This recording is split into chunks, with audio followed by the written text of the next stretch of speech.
நீங்கள் யோசித்து பார்த்தீர்களா? மதுரை விமான நிலையத்தில் சமீபத்தில் பெரிய விமானமான போயிங் 777 ரக விமானம் ஒன்று பயன்படுத்தப்பட்டது. இப்பொழுது வெறும் 2285 மீட்டர் நீளமுள்ள ஓடுதளம் தான் இருக்கிறது. அதில் போயிங் 737 போன்ற சிறிய விமானங்கள் மட்டும் தான் பயன்படுத்தப்படுகின்றது. அப்படி இருக்கையில் எவ்வாறு மிகப்பெரிய விமானம் ஒன்று பயன்படுத்தப்பட்டது என்ற கேள்வி உங்களுக்கு இருக்கும். இதற்கான முக்கிய விடை என்ன என்று தெரியுமா?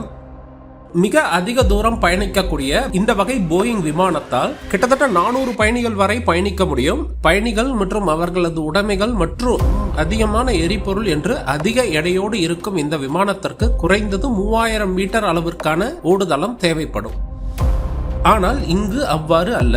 இந்திய விமானப்படையின் இந்த விமானத்தில் பயணிக்கும் பயணிகளின் எண்ணிக்கை மிக மிக குறைவு. பிரதமர் மற்றும் அவர்களது பாதுகாவலர்கள் உட்பட மிக சிறிய எண்ணிக்கையிலான பயணிகள் தான் இருப்பார்கள். பெரிய அளவிற்கு எந்த ஒரு லக்கேஜும் இருக்காது. அதே நேரத்தில் இந்த விமானம் டெல்லி வரை தான் செல்லும் என்பதால் அதிக அளவு எரிபொருள் எடுத்து செல்ல வேண்டும் என்ற தேவையும் இருக்காது. அதனால் இந்த விமானத்தின் எடை மிக மிக குறைவாக இருந்திருக்கும். அதனால் இந்த விமானத்தால் வெறும் 2300 மீட்டர் ஓடுதளத்தை பயன்படுத்தியே டேக் ஆஃப் ஆகி பறக்க முடிந்தது.